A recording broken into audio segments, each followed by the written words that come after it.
Counter me!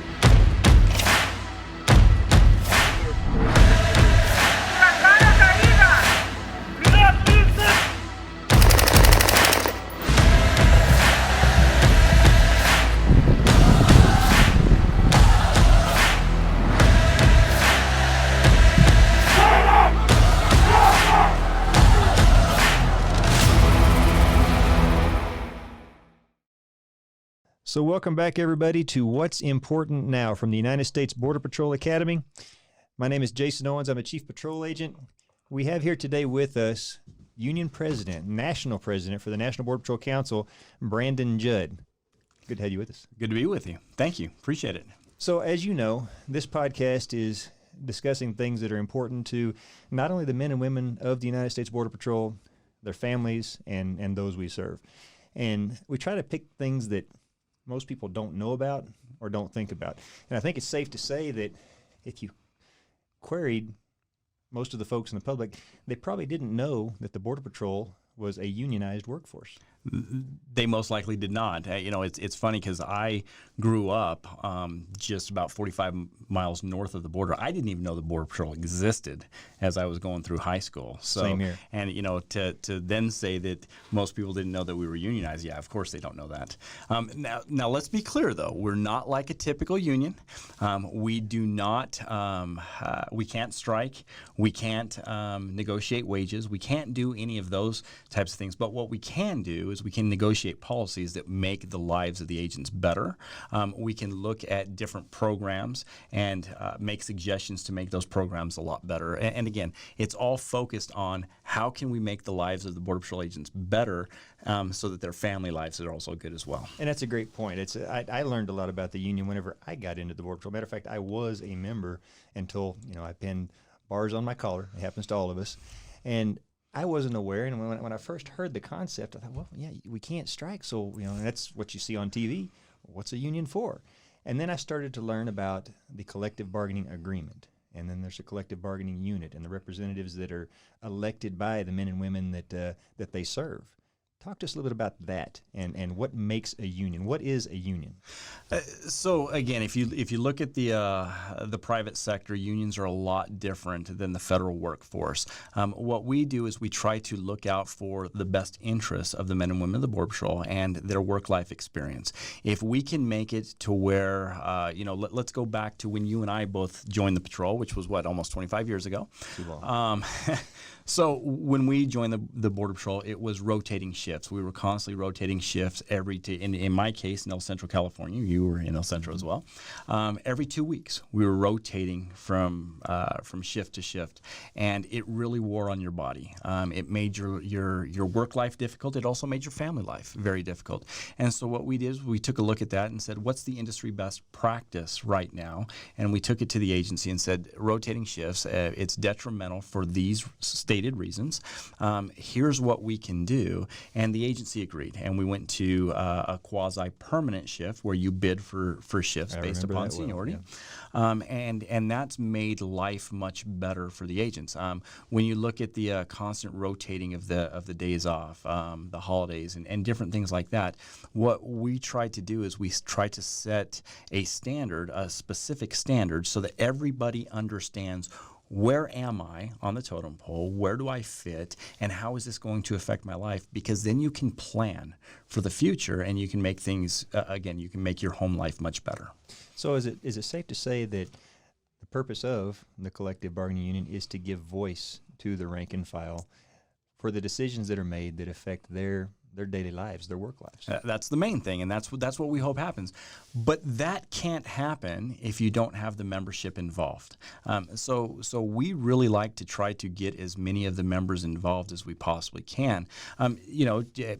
A lot of our members don't even know this, but within the National Border Patrol Council, we have specific committees. We have a legislative committee, we have a litigation committee, we have a media committee. We have several different committees. And in those committees, I have vice presidents that specifically run those committees. I have to oversee and make sure that they're run properly, but they're given the autonomy to succeed or fail, and they succeed or fail based upon the input that they get from the men and women in the field. And so I wrote down a couple notes here. So, and if the information's inaccurate, let me know. But I have, according to the website, 16 locals currently under the national. So that is at different sectors, different local presidents over the different local chapters at the various sectors. You also have a national executive committee that is comprised of 11 members that are either current or retired employees of the Border Patrol. That is correct. In fact, right now, we only have one retired, and he just retired at the end of this year. Otherwise, all of our elected people in the National Border Patrol Council are active Border Patrol agents. We do put on uniforms. We do go out into the field. We do get to see exactly what all of our men and women see on a regular basis. We just don't do it as often as what they do. And see, that's a great point, because I think a lot of people maybe don't think about that fact, but in addition to donning the cape of a union officer, you're Border Patrol agents. Yes. That is your job. That's your primary job. You still go out and you protect the borders. Well, and I think that the thing, the reason that we have been so successful, and you can compare us to any federal union, and just look at our percentage, there 90% of eligible members are dues-paying members of the NBPC. If you look at the federal government, that's normally around 50%. So I think that we do a very good job for the men and women, and our percentages show that. But at the same time, I think that we do that good job because we know exactly what they're going through. We try to experience the exact same thing. Even though I'm, again, quasi full-time, I've gone out and did a voluntary detail in RGV when it was exploding out there. When it initially started, the COVID pandemic, and trying to figure out how are we going to deal with this? Are we going to have separate transport units? Are we going to have separate processing units? How are we going to isolate the virus so that it doesn't spread? Me and my vice presidents, we were the first ones to volunteer to go back in the field to do the transport, to do the processing, so that we could figure out how do we do this, how can we work with Chief Scott to make this happen so that we can try to mitigate the spread in the Border Patrol. So yeah, I think that we do a good job because we know exactly what the membership is going through, what all agents are going through.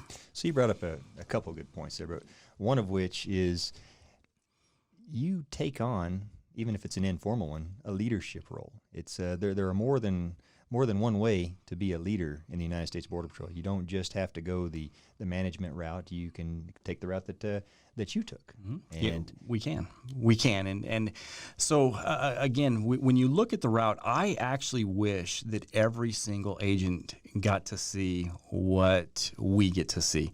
I spend a lot of time on Capitol Hill talking with legislators to try to get laws passed that will help not just the mission but the agents themselves. Recently, obviously, we were in the White House on a very regular basis, speaking with the top of the executive committee to try to, again, make things better for the agents. At the same time, I meet with Chief Scott on a regular basis, speak with him, again, to try to look at the mission. How can we accomplish the mission? How can we secure the border? And at the same time, meet the needs of the men and women who put on the uniform that go out there that we care so much about. And when you and I came in, much different dynamic, much different environment. And sometimes it almost came across as an adversarial relationship, but really it's not. It's not supposed to be. You're supposed to work in lockstep with Chief Scott and all of us. And I think most of the time it's safe to say that happens. It does. And in the vast majority of the sectors, that is exactly what takes place. And as long as you have both level-headed managers and you have level-headed union officials, things go smoothly. It's when you don't have one or the other. And it can happen on both sides. I would like to think that the union is better, but that's just you always root for the home team, right? Yeah, of course. I got to put myself in the playing field. But yes, when we work together, it's amazing because anybody that you talk to, if you talk with any congressman, any elected senator, they will tell you when Border Patrol management and the union are working together, things can get done. Otherwise, we are competing entities. And if we're competing entities, things take forever to get done if they get done. And that's strange to me because at the end of the day, we all wear this uniform. We're all Border Patrol agents. We all want the same thing.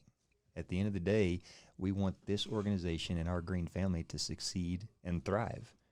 it's funny how sometimes It is. It is funny. And again, the dynamic is very interesting. There can be adversarial relations. Hopefully, hopefully Chief Scott will take a look at that when the problem is on his side. Hopefully he'll take a look at that and he'll fix it. But then when the problem is on our side, hopefully we'll do the same. Take a look at it and try to fix the problem. Because when you can do that and when you can work together I would like to say a partnership, but when you work together, you can in fact accomplish a lot of things. And it's been proven time and time again. It's happened. I know from personal experience working with Hector and Laredo and Rob up in Holton. The list goes on. And at the end of the day, we're all brothers, brothers and sisters, and we want the same thing. But it is funny sometimes we get in our own way. We do. We do. We lost track. I think not just us, but as a country sometimes that we can disagree and still get along. Isn't that amazing? I wish that happened in Washington a little bit more. But yes, it is amazing that egos can be set aside if people are willing to do that. If calmer heads prevail, good things happen. It's when hot heads take over and when egos get in the way. You and I have discussed that at length at times. But if you do have calm heads, good things happen. And so, talking about the National Border Patrol Council side by side with U.S. Border Patrol Management, those local chapters, they actually have a president, and they themselves have an executive board and stewards. Talk a little bit about what that looks like at the sector level and how that interaction is with the stations and with the sectors. So at the national level, we don't get to see everything that happens at the specific stations. A few of our national elected representatives are also local presidents. I'm a local president in the Tucson sector, John Amfinson in Del Rio, Paul Perez in RGV, and Hector Garcia in Laredo. So you have several people that are also local presidents because the membership gets to choose. We don't get to crown ourselves. We don't get to if you will, be kingmakers. We have to get elected by the membership. And then at the local level, what we do is we look at specifically what are the policies that are coming out of headquarters and how can we look at those policies and how can we tailor those to the specific working environment or the living environment there in that specific sector. And it's actually broken down even further than that. It goes to the station levels where you'll have chief stewards or lead stewards that then will work with the PICs to then look at what's coming out of sector and how can we apply it at the station level and how can we make the Border Patrol both on the border and the family life better in our specific station. So there's several different levels, just like there are of management. There's several different levels, and hopefully people are interested in it and want to get involved and want to work their way up. Whether you choose the route that I chose or whether you choose the management route, both of them are good. What we want is we want good people on both sides that have a passion for whatever that is. Absolutely. I look at this in much the same way as I do a lot of detail and opportunities within the Border Patrol. I always say, if you get bored in the U.S. Border Patrol, you're not trying because there's something out there for everybody. The union steward is just another example of that. I think, is it safe to say it starts out as almost a collateral duty? They're doing that in addition to going out on patrol. Yes, it is. It is a collateral duty, and let me tell you, it's very stressful. And the reason why it's stressful is because you are dealing with the issues that the agents bring to you. The agents expect you to fix their issues. Most of the times, they're legitimate issues, not easy fixes, take a lot of time, take a lot of research, take a lot of dialogue with management to try to fix those issues. Sometimes they're not legitimate issues, and we have to be willing to let the members know that there's just nothing that we can do on that specific issue. You got to remember that even though we are unionized, we still have an employer, and the employer has rights, just like the bargaining unit has rights. I should not be impeding on management's rights, and management should not be impeding on the bargaining unit rights. And again, we're going to talk about this a lot as long as that's coming together. But to be a steward becomes very stressful because you take upon yourself other people's, if you will, problems, other people's issues, and you're then expected to fix those issues. And that can be very difficult. in addition to everything else an agent has to worry about with their duties out in the field. Yep. So being a member of the union is voluntary. It is. So, but you represent all of them. We do. We do. If a person wants to be a member of the union, what do they have to do? So there's a form. It's a form. It's called an 1187. You sign up as a dues-paying member with an 1187. So So this is an interesting dynamic because most people don't understand this. So regardless of whether you're a dues-paying member or not, the policies that I negotiate apply to everybody. I just don't have to take into consideration what a non-dues paying member wants me to consider. So my duties are, in fact, to those people that are what's called paying dues, because that's what allows us to operate. That's what allows us to be in Washington, D.C., to speak with the legislators. It allows us to operate in a manner that we can then accomplish certain things. Without that, you just can't. You can't do anything. Right. Without capital, you can't do it. And so, what I'm always going to do is I'm always going to take into consideration what the dues-paying members want. But if I negotiate a CBA, if I negotiate a detail management policy, if I negotiate a shift bid system, that's going to apply to all of the bargaining unit, whether you're a dues-paying member or not. And only dues-paying members get to vote for that is correct. Elections or, that is correct. Or anything. Yes. And one step further, so somebody's a dues-paying member, and they decided, yeah, you know what, this is something that interests me. I want to be a steward. Mm-hmm. How do they do that? So what they would do is at their station, they would go to their lead steward, and they would express interest. And then if the lead steward, if there is a need for it, because again, the problem with having too many stewards is there's at times not enough to be done. And so what you want to do is you want to have people that are very well seasoned, that know the ins and outs of the labor policies, so that when somebody does have an issue, they can actually address it. And so if you have inexperience, the issues don't get addressed, and they're ultimately going to get passed off onto somebody that knows what they're doing. And so what we want to do is when somebody wants to be a steward, we'll take a look at it, and we'll make a decision based upon what is our need at the time, and then we'll decide whether or not this person will become a steward at that time. Now, anybody can run at any time. Okay, so let's say that in the Tucson sector, somebody decides that, hey, I think that I would be a better local president than Brandon Judd. Yeah. They can run. They don't have to be a steward. Now, that would be folly, and we've seen this before, where people with zero experience have run and those locals have fallen apart. Again, experience absolutely matters, and those people that know how to get things done, if you elect those individuals, you're going to have a much better working, not just policies in the field, but a home environment as well. So it's very important to look at that and try to elect not on. So elections are very interesting in this country. There are a lot of congressmen that I will tell you are not very intelligent individuals, but they ran a popularity contest when they ran for election, and that can happen in the union as well. Sounds like high school. It is. It is. It's the cliques all over again.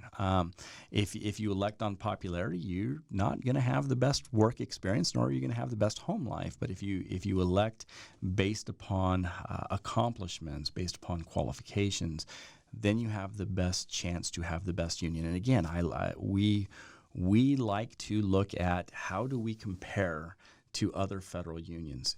90% of the bargaining unit are dues-paying members, whereas the federal government hovers somewhere around 50%. So that does say a lot. It does. That's something, again, that sets the Border Patrol apart.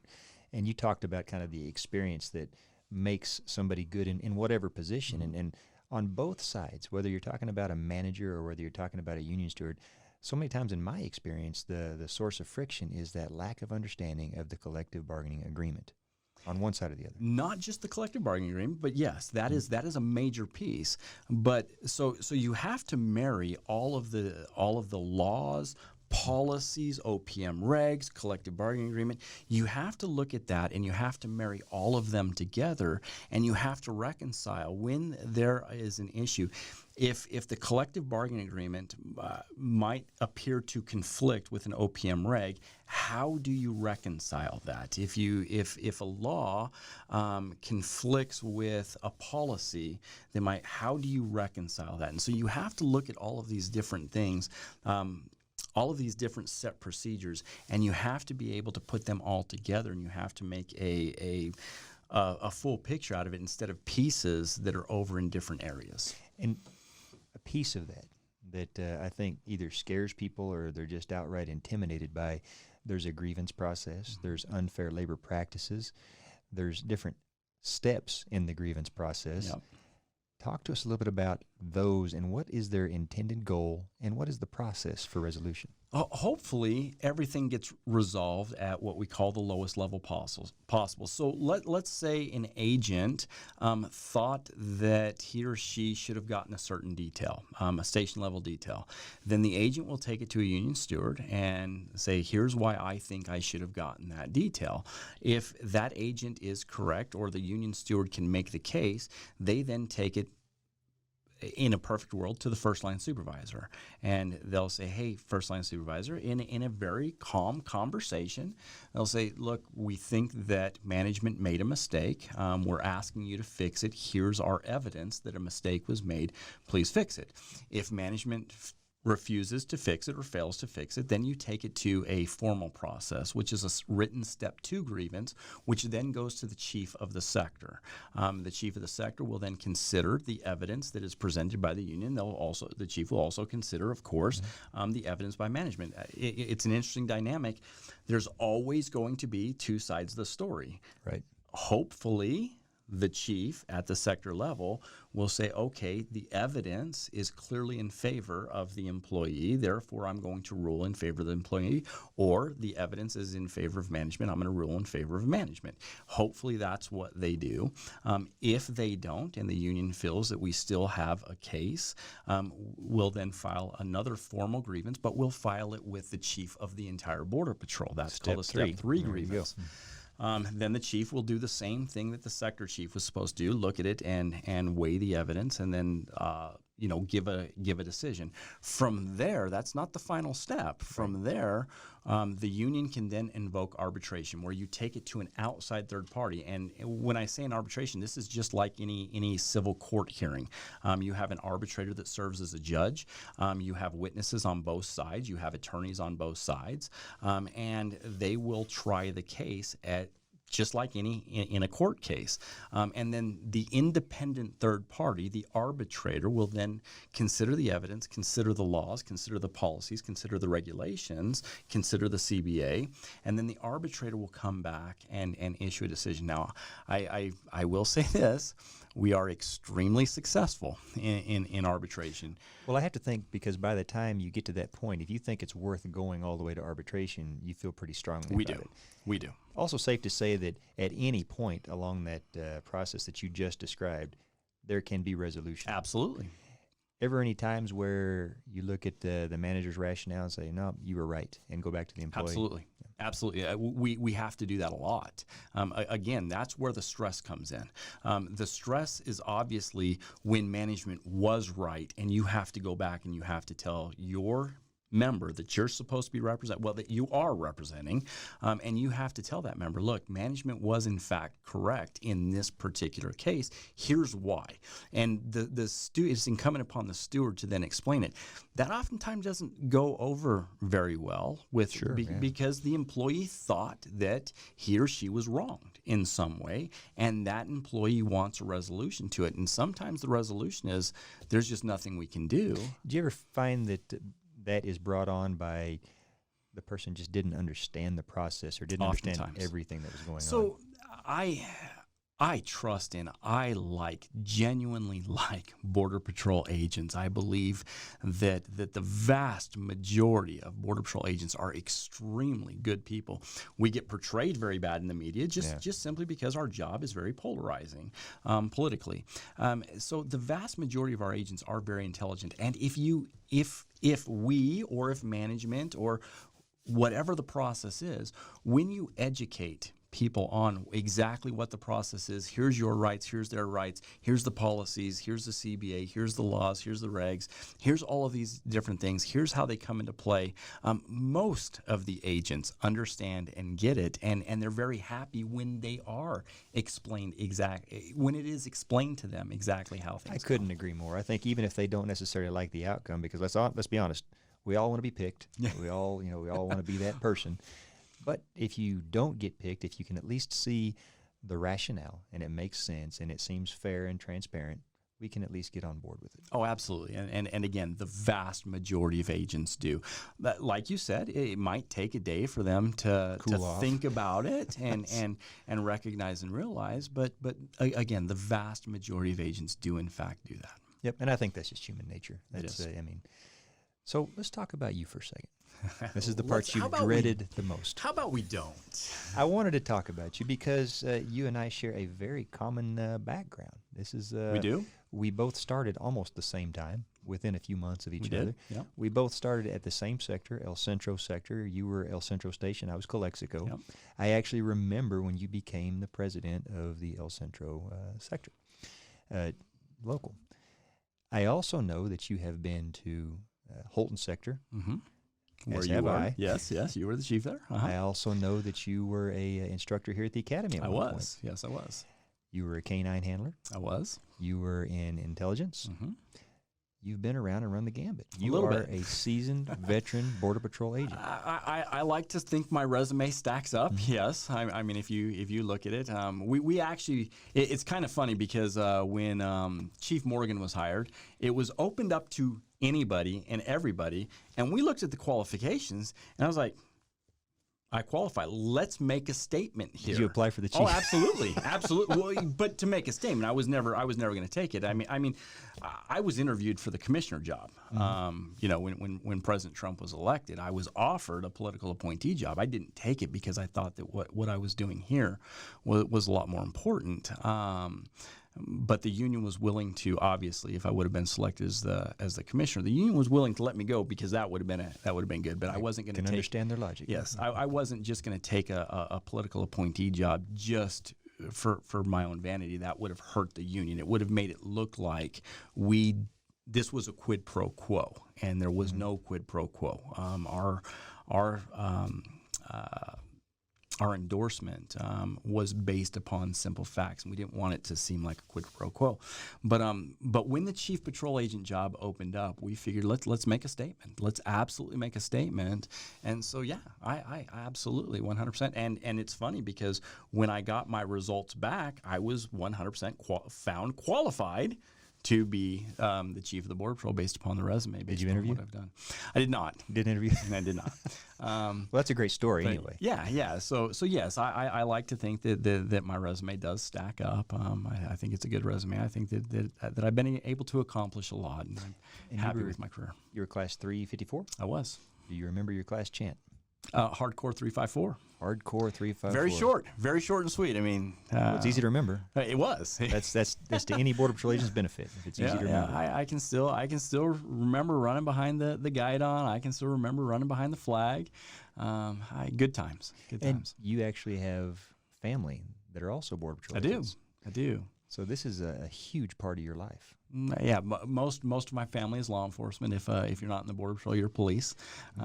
So I come from a background where my father was is a retired lieutenant colonel in the Army, but police work was he was in military intelligence, and police work was always his fascination, and that's what he always talked about. That's what was always on TV at home, and so that I think that drew us to that. So yeah, we like law enforcement. It's amazing to me that families that have public servants, whether it be law enforcement, military, firefighters, first responders, we all tend to gravitate toward that same profession.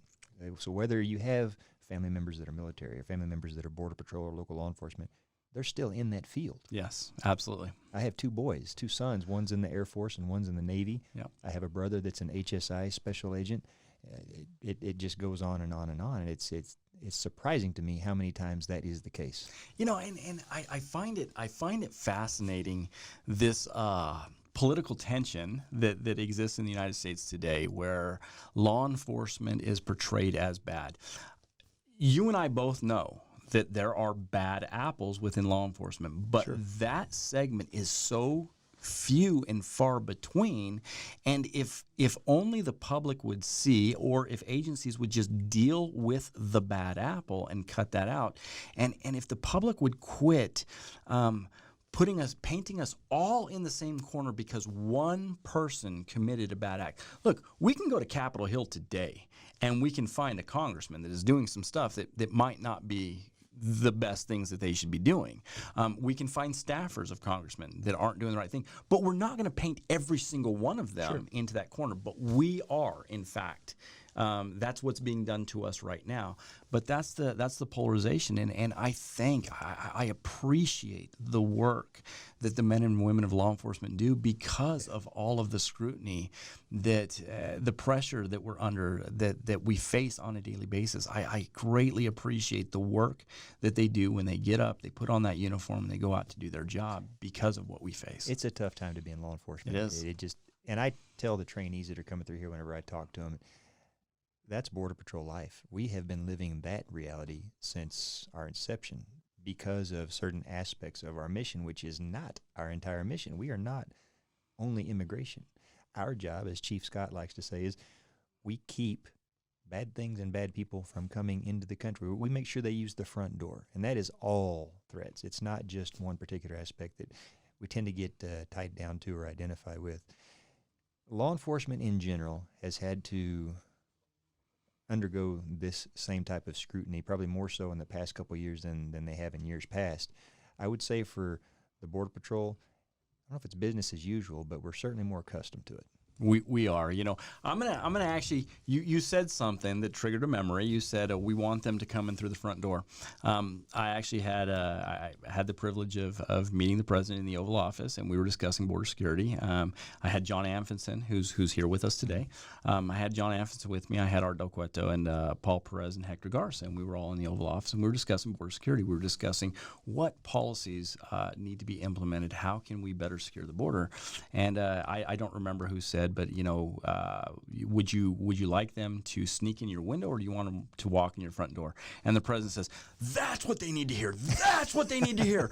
And then he looks around. And he said, Sarah, get Sarah Sanders in here. You know, can we get the press here? And she kind of looks at him. And Sarah Sanders is a very, very sharp woman. Mm-hmm. She is very intelligent. And she looks at the president and says, "Yes, President, the press is always waiting for you to speak." He says, set it up. I want them to hear exactly that. So 45 minutes later, we walk out with the President of the United States in the press room, and we give not necessarily a press conference because there wasn't any questions, but we got up there and we talked about border security right there on the spot. It was absolutely surreal. Very interesting, but again, that memory was triggered because you mentioned how was that? I mean, who wakes up and joins the Border Patrol or any organization for that matter and thinks, one of these days I'm going to go to the Oval Office and I'm going to get to talk to the president? That had to have been just surreal for you. It was. And look, I'm going to go back and say these are the successes that the MBPC has had. This has never happened with any federal union, ever. And it didn't happen with anybody other than us. You know, we put ourselves in that position to be able to effectuate policy or have a say in the policy that needed to be implemented in order to secure the border. And I'm going to look back on that time, and I'm going to be very grateful for the position that we put ourselves in to be able to do that, and all the memories that I'm going to have with people like John Anfinson, Art Del Cueto, Paul Perez, all the memories that we were able to create because we did such good work. that allowed us to be in that position. And is that a framework for how you're going to handle things in the future? Oh, absolutely, absolutely. I mean, all you have to look at now, Secretary Mayorkas just yesterday said that, in a confirmation hearing, which is a very, very difficult and tough process, Secretary Mayorkas said that the National Border Patrol Council supports his nomination.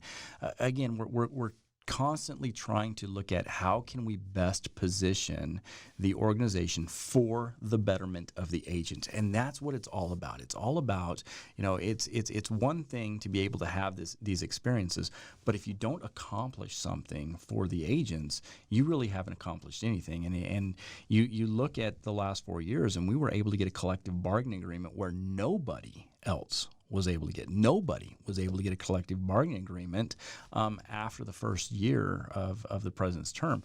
There were a few collective bargaining agreements that were signed in 2017, but that's because they were in the works for years up to that. But that administration had nothing to do with it. In fact, that administration looked at those collective bargaining agreements that were signed in 2017 and they said, we don't like this, and they passed executive orders to cut that out. But we were able to rise above those executive orders, and we were able to do that for, again, the men and women of the Border Patrol. And so you look at those things. If you look at the physical fitness program that, again, Chief Scott was willing to work with us on, and the benefits that wouldn't have happened under a normal administration. So there were many, many accomplishments that benefited the agents because we were able to position ourselves the way we did. So looking back, and here you are today, and some of the pretty amazing experiences that you've had, and I've seen you on different news outlets. I see you on TV on a regular basis, as I do Hector. I think Paul likes to be behind the scenes a little bit more than Yep. most. But you have a pretty amazing crew there, and good guys. Go back to whenever you were graduating, class 354, and you were in Charleston. I was, yes.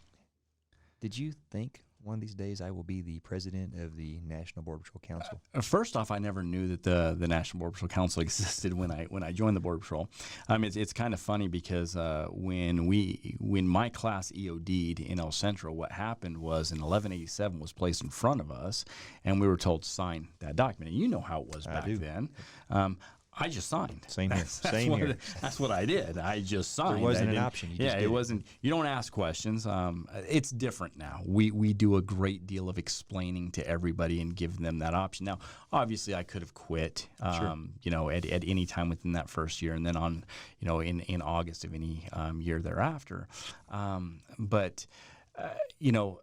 look back at it and I look at the things that fell into place that allowed me to be in the position that I am, and the things that I did and the things that I sacrificed in order to get to that position. Same thing as what you did. In your career path, you had to sacrifice certain things within your personal life to be able to be able to get to where you're at. Well, it's the same thing over here on our side. There's certain things that you have to sacrifice in order to get there, and you have to be able to put yourself in that position. And I'm grateful that I was. I never dreamed that this is how it would be, but I can tell you that I recognized when I became the president of the Tucson local, I recognized that there was a lot of political power in the MBPC if there was the vision and the know-how to make it happen. And that's what we did. And we've, again, I'm going to go back to what I said before, we've positioned ourselves in an area where we can effectuate those different things, and we think that we're going to continue to be successful. Was there a moment where you decided, I'm all in, I am going to be the bargaining unit, and that's going to be my career path as an agent? It happened in Naco, Arizona, actually. There was a lot of disarray. There was a lot of agents that were unhappy with what was going on. And I had a lot of agents that came to me and said, hey, we would appreciate it if you would be the chief steward. They knew my experience in El Centro, and I said that I would. And from that day, it was pretty much, at that point, it was pretty much sealed. So it was actually back in late 2003 when I made that decision, and from there, and I haven't regretted it since. I mean, obviously, when I retire, you're going to retire with a lot more money than what I'm going to retire with, but I'm going to retire with an awful lot of satisfaction in my job. I'm sure you will too. I'm not saying that you won't. Oh, sure. Yeah. But I am going to retire with an awful lot of satisfaction in what we have been able to accomplish, what the MBPC has been able to accomplish, the good people that I have behind me, the Paul Perez's, the John Amphonsons, Hector Garza, Art Del Cueto, Eric Sparkmans, everybody else, all of those different people. I'm going to be able to look back and say we accomplished a lot, and I feel good about it. Now, make no mistake, nobody's going to remember me when I retire. We talked about nobody. this, yeah. You know, and I don't care about that. That's not what I'm worried about. Well, and that's kind of going back to our earlier discussion. Certainly, we don't get into a job like this to be rich. It's never going to happen. And while we're taken care of as government employees, and I'm very thankful for that, I think as we all are. At the end of the day, we come into this organization because we care about this country, and we care about keeping it and its people safe, and we feel a calling. There's something that calls us to this type of profession, and it does require great sacrifice. It doesn't matter what level a person is at. They can be a hard-charging, ground-pounding Border Patrol agent. They're still sacrificing. They're missing kids' birthdays. They're missing Christmas parties, out there on the line, keeping this country safe. At the end of the day, because none of us are going to be remembered. That's just how it is. It is. It's all we can hope for is to do our part to keep this country safe and maybe leave this green family of ours a little bit better than we found it. And I think you can do that on your side. You can do it on my side. Wherever you find a place to make that contribution, that's what matters. And I hope that everybody wants to do that. I hope that everybody in green wants to do that. Walk away and feel gratified knowing that they did a good job in trying to make this country safe and all of those people that are in the country safe. I hope that everybody walks away and feels that way. So you said you had no idea that what the Border Patrol even was. Same for me. I came from Oklahoma, about as central as you can get. I had no concept, and I saw it online. It looked fun, and I applied, and here I am 25 years later. How did that work for you? So there was again, going through high school, there were two individuals in my small town. I graduated with a class of 34. That's small a town small, America. That's from a very, very small town. Well, within that small town, we had two individuals, Esker and Kurt Mayberry, who had joined the Border Patrol. Well, yep. Okay, they later both of them became pilots with the Border Patrol when pilots were still, and I heard about it there. That's the first time that I heard about it. But then my father I was in college. I was working construction, trying to support a wife and very small child, and put myself through school. And my father says, look, you need to look into this. You need to look into the Border Patrol. This is really a good job. It not only is it a good job, but it's a very good paying job. And I'm like, yeah, let me look into this. And he says, well, hey, it takes about 2 years to get in. I'm like, yeah, well, I'm still in college. I still have time. Well, back then you didn't apply online because we didn't have internet back then. Exactly. So you had to dial in. You had to call in. And this was on a landline, not on a cell phone. So I dialed in and I pushed the prompt. And it said, do you want the normal hiring process or do you want expedited hiring? I'm like, well, you know what? Why Silly would question. I want to wait? So I hit expedited hiring. It was at that time, it was taking anywhere between 1 to 2 years to get in the Border Patrol. I was actually, from the time that I hit that expedited hiring to the time that I was in the academy, was a month and a half. That's just how fast that goes. Fast. So they got us in. They snuck our class in. Our class wasn't actually scheduled. We EOD'd on September 29th. We didn't have a scheduled class, but this was when the big push was going on. And they're like, well, let's get this last class in before the fiscal year. And so they threw a bunch of hodgepodge people together, and most of our backgrounds weren't even completed at that time. We didn't even have permanent instructors at the academy. All of our instructors were detailed instructors. Mm-hmm. None of them were the permanent staff. Well, because Charleston had just been stood up. Yes, it was a satellite to the facility in Glencoe. I can remember I went through the expedited hiring process. Did you? The same as you. And I can remember we took the written test, and I didn't speak Spanish, so I took the artificial language test. I think they still offer that as an option for non-native speakers, and I studied for it. But I can tell you, when I walked out of that test, I had no idea if I passed, failed. and there was an FOS or a watch commander that was there from San Diego, and it was a big auditorium, and had to be a couple hundred of us there. Yep. And they said, when we call your name, come down, and if your paper says a percentage or has a P on it, that means you passed. If it says INEL, you're ineligible. You can try again in another 6 months. Who do you think the first name they called was? Was it yours? So, little 21-year-old me, I walk down there, and I get that sheet of paper, and I look up, and I see everybody looking at me. I'm not giving you the satisfaction. I didn't look at those results until I was out in the lobby, and thank God I did pass. But it was surprising to me there was a lot of folks that didn't. The majority. So when I went in to test that, I would guess, because it like you, it was in a big auditorium. I would guess that there was probably about 200 people that were there. Now I spoke Spanish, so I didn't have to go through that made up language test. Luckily, I spent 2 years in Chile, so I spoke Spanish fluently, which is what I taught at the academy as well. But there was about 200 people there. There were only 32 of us that passed that test. And when we passed that test right there, if you passed, you immediately went over to the oral hiring board that they already had set up on site. And if you passed the oral hiring board the very next day, you went and you did your physical. Screening, yep. Yep, and then the process kicked off. That's why it only took a month and a half, because I hit that expedite hiring button and I tested a week later.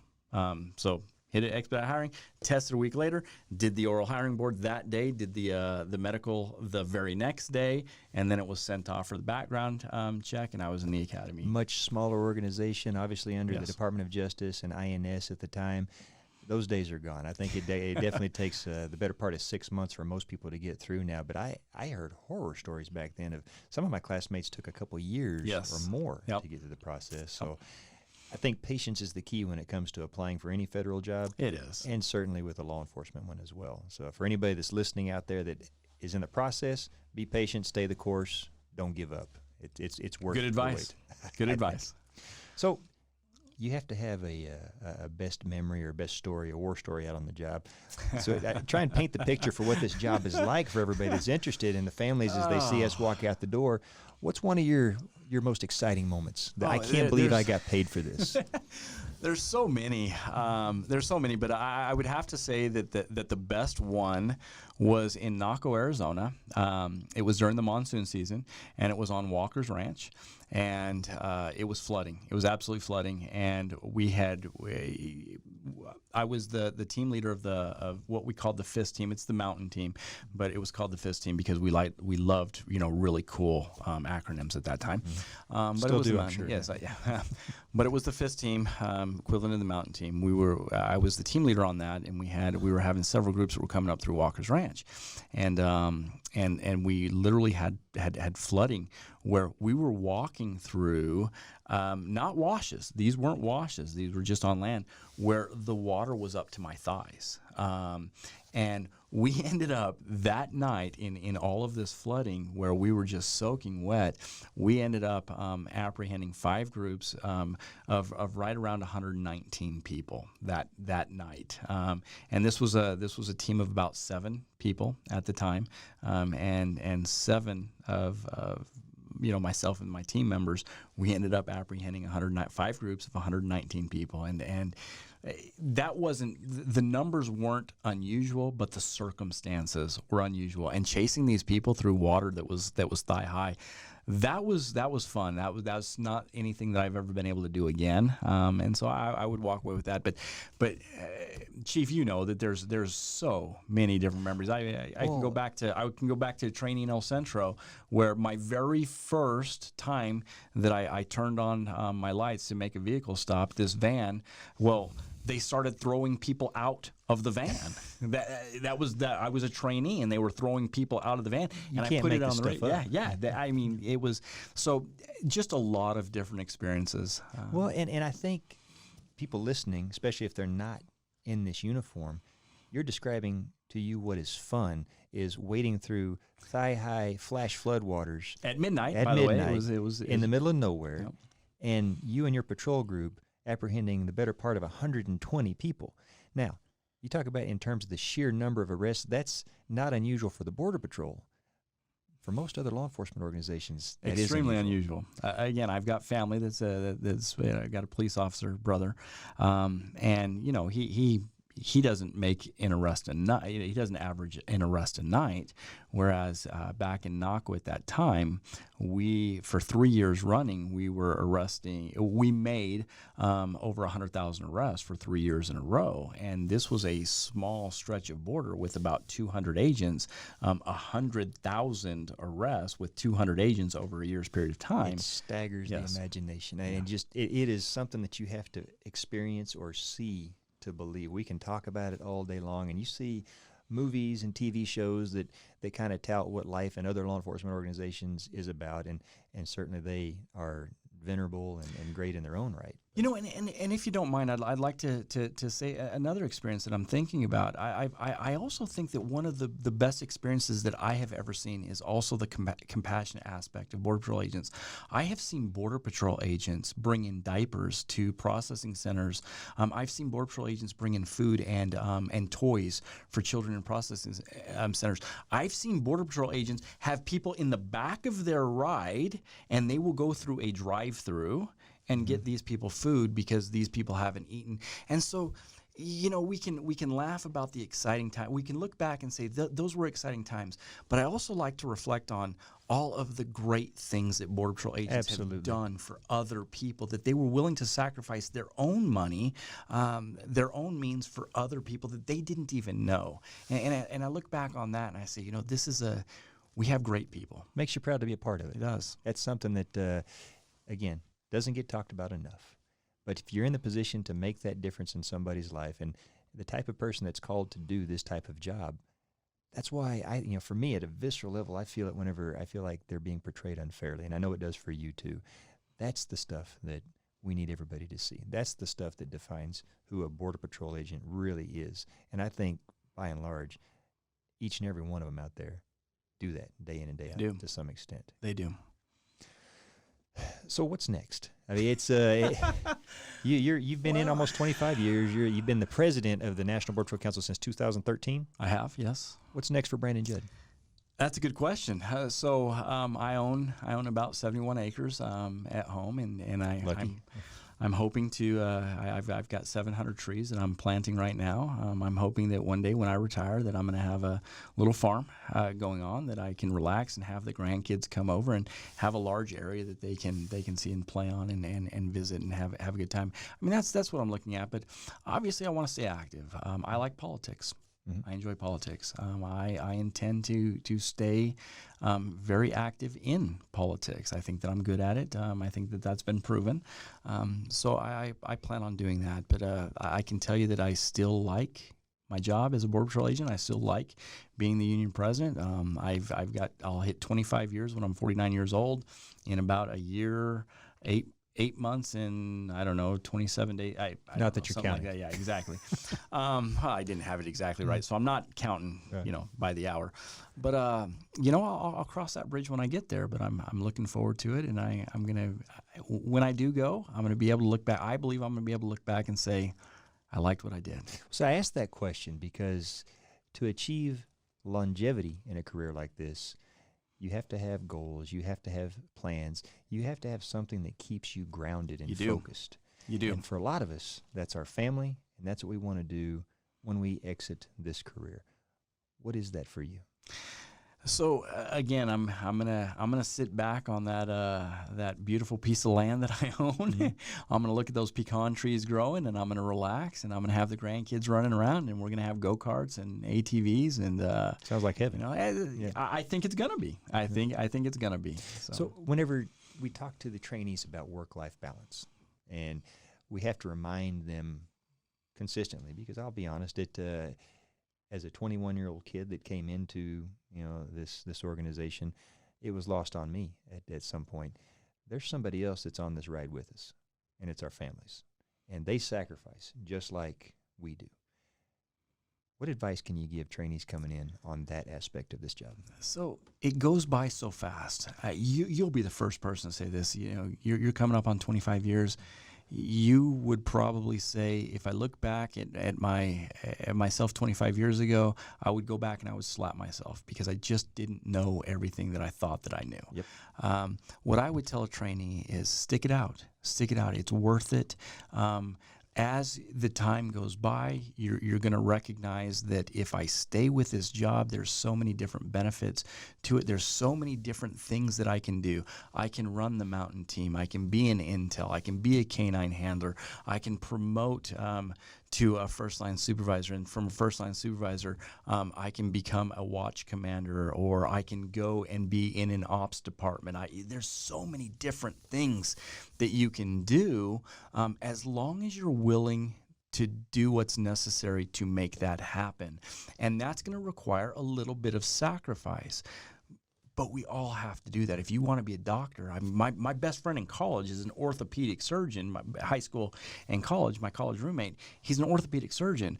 I was well into my career. I was 12 years into my career before he was done with all of his schooling. That includes medical school residencies, all of the different trainings that he had to do. He had to sacrifice to get there. We also have to sacrifice. And I would tell any young agent, find what you want to do, make the sacrifices to get there, but at the same time, look for how you can help your family along in that journey. Include them in that journey, and it will be a lot more satisfying. I tell them, include your family and include them often. Include them early and include them often. Yes. At the end of the day, you're going to be going to them and you're going to be telling them about what's going on, or they're going to have to understand whenever you feel a certain way because of the day that you had. Yep. And if you don't include them, they can't be that support network that you do depend on. And I can tell you, for them, just like it is for us, going from Oklahoma to El Centro, California, that was a big leap for me. And then everywhere else that I've been, and my kids, as I said before, in the military now, and they're living that life. They're getting stationed multiple places, and their families are going to be in that same boat. It's not an easy life to live, but it's that sacrifice that we make for something greater. It is. It is. I'm going to turn the tables real quick. So you tell me, what's in the future for Chief Owens? Okay, you get to do the interviewing. You get to ask the questions. Sure. You've gotten to speak with Chief Scott. You've gotten to speak with Dr. Fauci.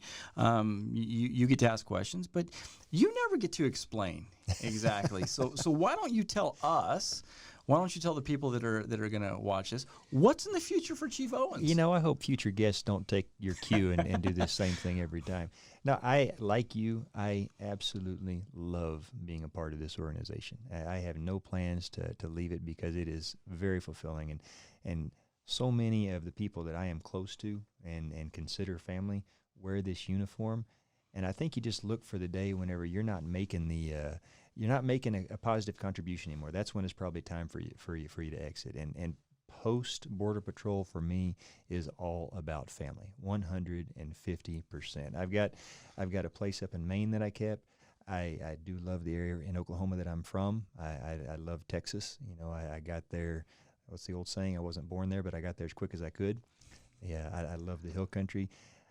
What I want to do is have a place that I can go up north and a place I can go south, and in between I have an RV, and I'm going to follow my kids around, and I'm going to be in the lives of my grandkids. I have a granddaughter now that has absolutely defined everything about my plans for annual leave and where I'm going to go in the foreseeable future. That is what I look forward to, and those are the things that mean something to me. The career aspirations, I think we all have them. We all try and achieve whatever that goal is that we set. But we talked about it before. At the end of the day, when we walk out the door, this machine will not stop running. Somebody else will step in and take our place, and that's what we want. Yep. That is absolutely what we want. We want for this next generation to be better than we were because we look back on it with pride. And we say, okay, this organization, I will always be proud to say that I was a part of it and I made a contribution. I'm part of that legacy. And enjoyed the answer. So you've got this radio voice, all right? It's this my Okie from Muskogee. It's this radio voice. So, I think what your listeners would really like to hear, because again, you're a Chief Patrol Agent. Tell us the funniest story that you have of Chief Scott. Let's make fun of Chief Scott right now. How about we do that? Everybody knows who Chief Scott is. Make fun of him. I'll tell you my impression of Chief Scott. This guy is he is absolutely a down-to-earth, very approachable guy. When you see him, his demeanor that he gives off, you don't think he's going to be very approachable. But I'll tell you, we pulled a fast one on him, and it was the StratCom team here, the ones that are responsible for this amazing program that we've got now. A couple of the guys had worked for him in El Centro. He was the chief over there. And they had this shrine that they made with his picture. And when he walked in to meet him for the first time, they were doing the bowing and everything. And, of course, it just, he thought it was hilarious. And that's just the nature of these guys. They're funny.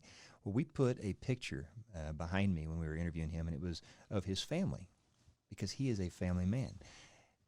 Those are the types of individuals that, and we have a lot of them, whether it be on the union side, whether it be in management side, or just out there, taking care of business every single day, that ought to and deserve to be the role models for the next generations coming up.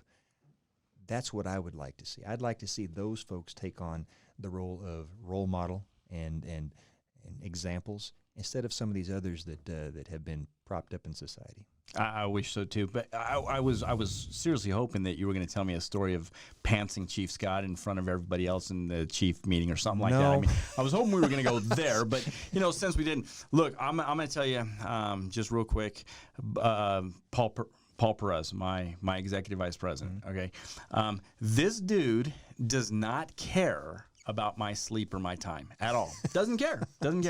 But this guy, this is who he is. He lives and breathes trying to fix things for agents. He will call me at 2 o'clock in the morning yelling at me, "Do you know what just happened? We got to fix this, and we got to fix it right now." I'm like, "Paul, it's 2 o'clock in the morning. I realize that that's 4 o'clock DC time, but I still can't call the chief at 4 o'clock. Sorry, dude." But yeah, and then he'll call me, on the hour. We still got to fix it. We still got to. This is this guy. This guy is absolutely insane that he doesn't sleep. All he does is works, and then he expects me to do it as well. And I'm like, no, I like my sleep. I don't work like you. I'm not as good as you, but yeah, that's Paul. Now, I haven't pantsed him either, but that's good to know. I was hoping that you were going to tell me that you pantsed the chief. Well, there's Paul either, but that's there's certain stories that have to have a statute of limitations that you can't talk about until after you retire, and I think some of those fall into that category. But now you have an amazing group of people. Paul Perez is absolutely. I forgot to mention him earlier. It's and it just is indicative of the people that you represent. It's an amazing group of people that go out and do this job each and every day. Any final message you want to give to them? No, look, that was, you covered it all. I mean, what more is there to say? So. All right, Brandon, thank you so much for being here and taking a tour of the Academy. You hadn't got to be here in quite a while. It was great. Ladies and gentlemen, that's going to do it for another episode of What's Important Now. Until then, honor first.